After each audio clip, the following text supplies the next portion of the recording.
देख सकते हैं फर्स्ट क्वेश्चन है किसी एपी के चौथे और आठवें पदों का योग 24 है तथा छठे और 10वें पदों का योग 44 है। इस एपी के प्रथम 3 पदों का योगफल ज्ञात करें। तो ये एक अर्थमेटिक प्रोग्रेशन यानी समांतर श्रेणी का क्वेश्चन है। हम प्रथम पद मान के चलेंगे। यहां से हम लिख सकते हैं माना प्रथम पद, माना प्रथम पद बराबर A1 या A ले सकते हैं तथा सर्व अंतर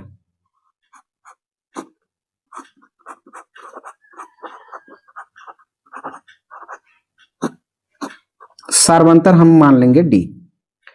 अब प्रश्नानुसार हमें दिया गया है कि चौथा पद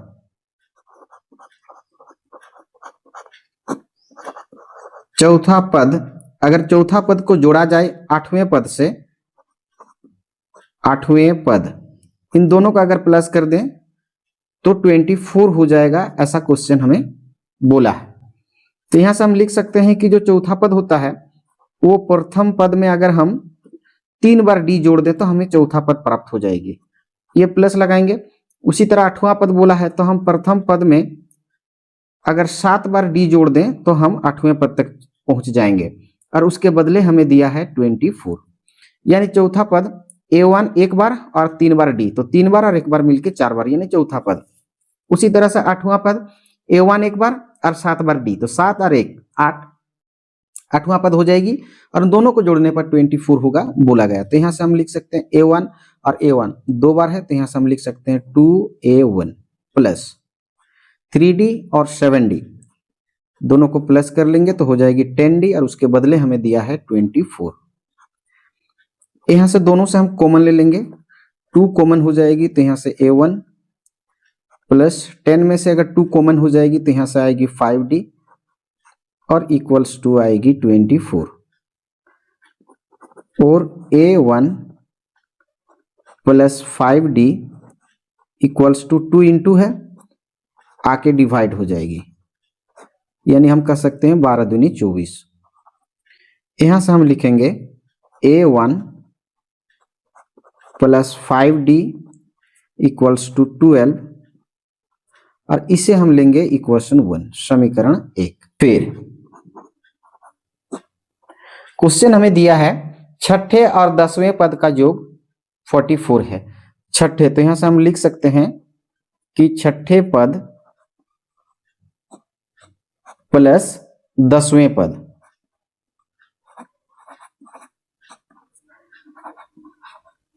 इन दोनों पदों को जोड़ने पर बोला गया है 44 मिलेगा। तो यहां से 44 ले लेंगे हम।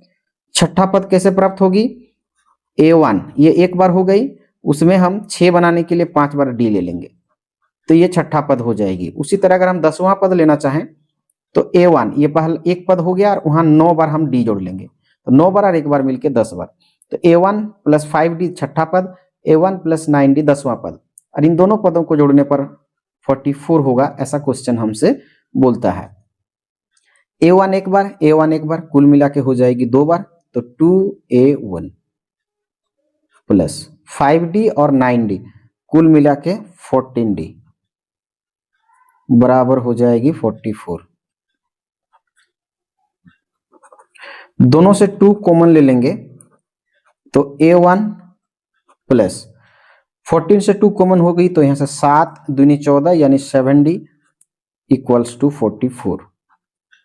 देन यहां से हम लिख सकते हैं A1 plus 7D equals to 44, 2 into है आके डिवाइड हो जाएगी, 22 दूनी 44, तो यहां से हम लिख सकते हैं 22, यानी हम कह सकते हैं कि A1 plus 7D equals to 22 और इसे हम लेंगे इक्वेशन 2, समीकरण 2।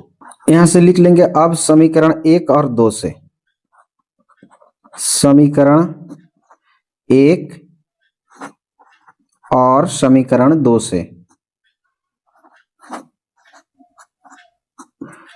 समीकरण 1 है हमारे पास A1 plus 5D equals to 12, समीकरण 1, और समीकरण 2 है A1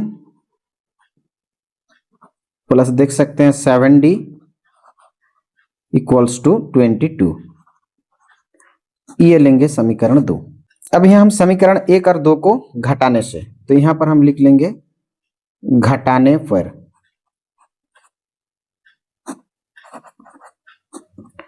दोनों को घटा लेंगे तो यहाँ से हम इस तरह से दोनों को घटा लेंगे, तो ये प्लस है तो यहाँ से माइनस लेंगे, ये प्लस है तो यहाँ से माइनस हो जाएगी। 22 के पहले प्लस है तो यहाँ हम माइनस ले लेंगे। अब A1 प्लस में और ये A1 माइनस में, तो प्लस माइनस कैंसिल हो जाएगी। 5 प्लस का और 7 माइनस का अलग अलग साइन में घटाव हो जाती है, घटा लेते हैं एक दूसरे को। तो 7 में से 5 घटाएंगे तो 2D हो जाएगी, क्योंकि 7 बड़ी है और वो माइनस में है तो यहाँ से हम माइनस ले लेंगे। उसी तरह यहाँ से 22 और 12, ये 22 माइनस में और 12 प्लस में अलग अलग चिन्ह में घटाव कर लेंगे। 22 में से 12 घटाएंगे तो यहाँ से हमारे पास आएगी 10, और 22 माइनस में तो यहाँ से माइनस ले लेंगे।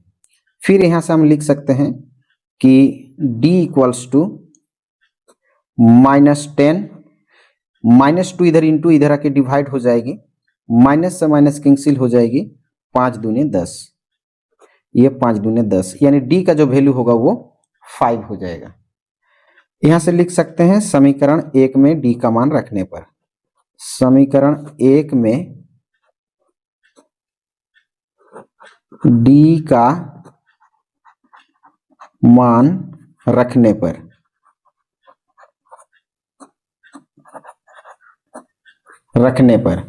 समीकरण 1 है हमारे पास A1 plus 5D equals to 12।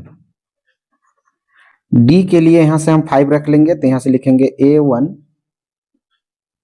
Plus 5 into D के लिए रख लेंगे हम 5 इक्वल्स टू 12।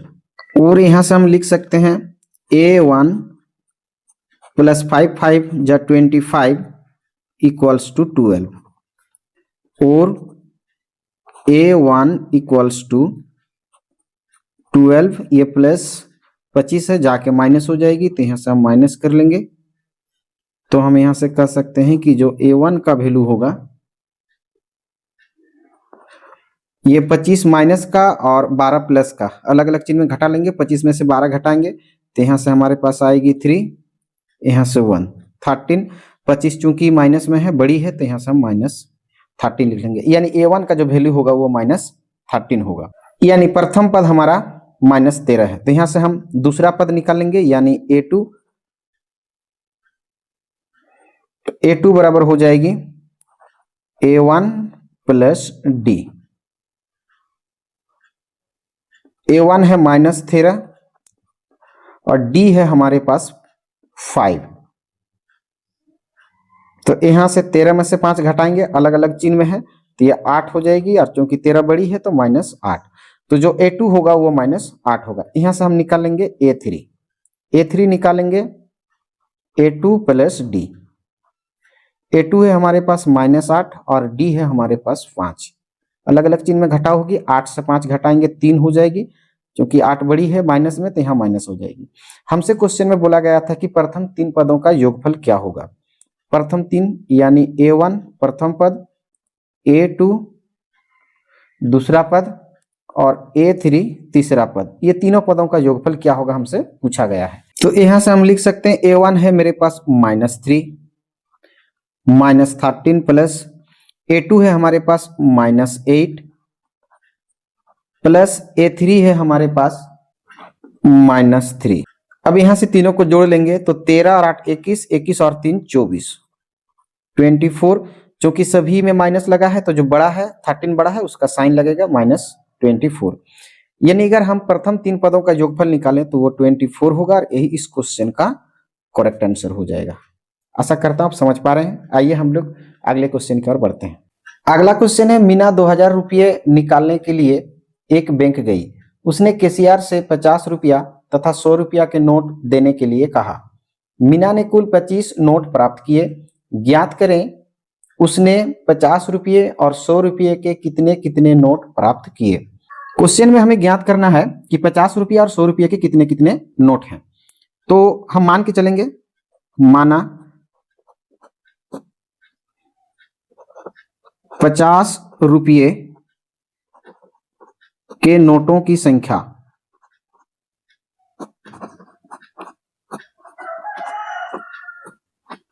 बराबर x तथा 100 रुपया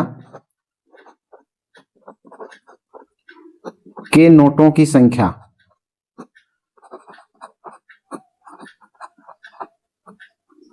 बराबर y।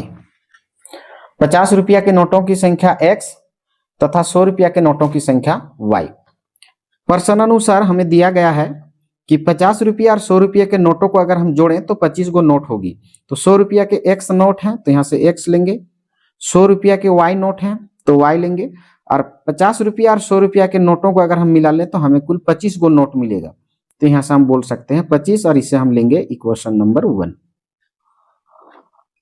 फिर 50 रुपये के नोट और 100 रुपये के कुल नोटों को अगर हम मिला दें तो कुल 2000 रुपया बन जाएगी। तो यहाँ से हम लिख सकते हैं कि 50 रुपये के नोटों का मूल्य, अगर 50 रुपया का एक नोट होगा तो 50 रुपया होगा, 50 रुपया के 2 नोट होंगे तो 100 रुपया बनेंगे, 50 रुपया के 3 नोट होंगे तो 50 दिया 150 रुपया बनेंगे। उसी तरह 50 के x नोट होंगे तो 50 x नोट होंगे। तो यहाँ से हम लेंगे 50x, ये जो 50x है ये 50 रुपये के कुल मूल्य है। उसी तरह 100 रुपया का अगर एक नोट होगा तो 100 रुपया होगा, 100 रुपया के 2 नोट होंगे तो 200 रुपया होंगे, 100 रुपया के 3 नोट होंगे तो 300 रुपया होंगे। उसी तरह 100 रुपया के y नोट होंगे तो 100y रुपया होगा। और ये जो 50x प्लस 100x रुपया, इन दोनों रुपया को मिला देने से बोला गया है कि 2000 रुपया बनेगा। तो यहाँ से हम लिख लेंगे 2000।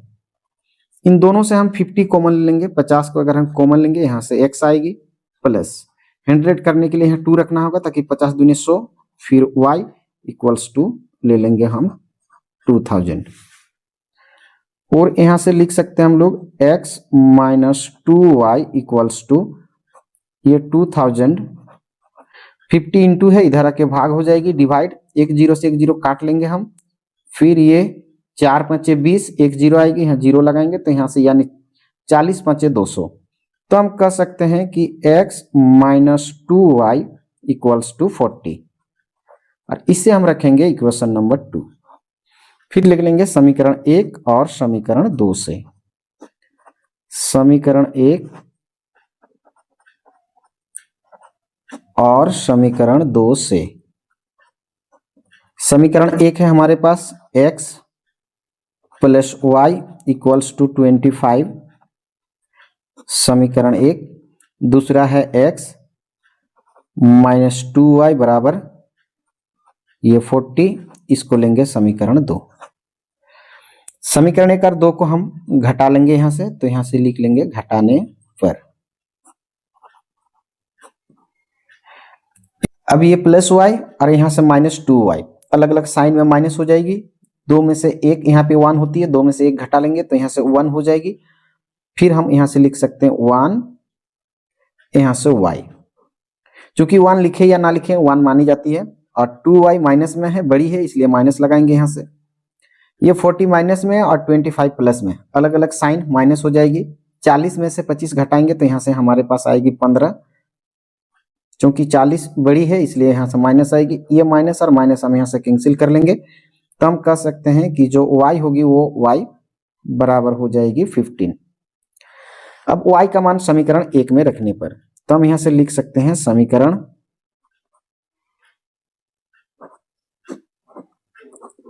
1 में y का मान रखने पर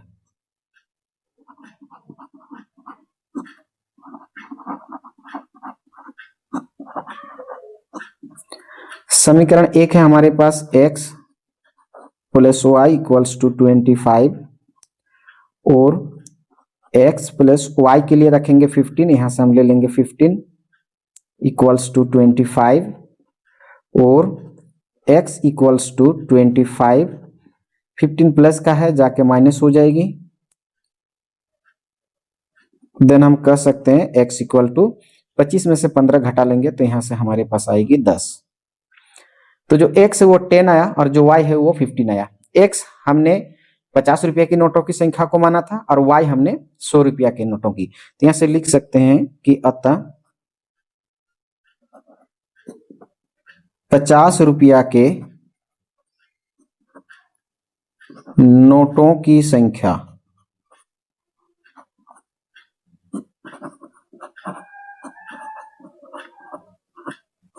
बराबर x यानी 10 तथा 100 रुपया के नोटों की संख्या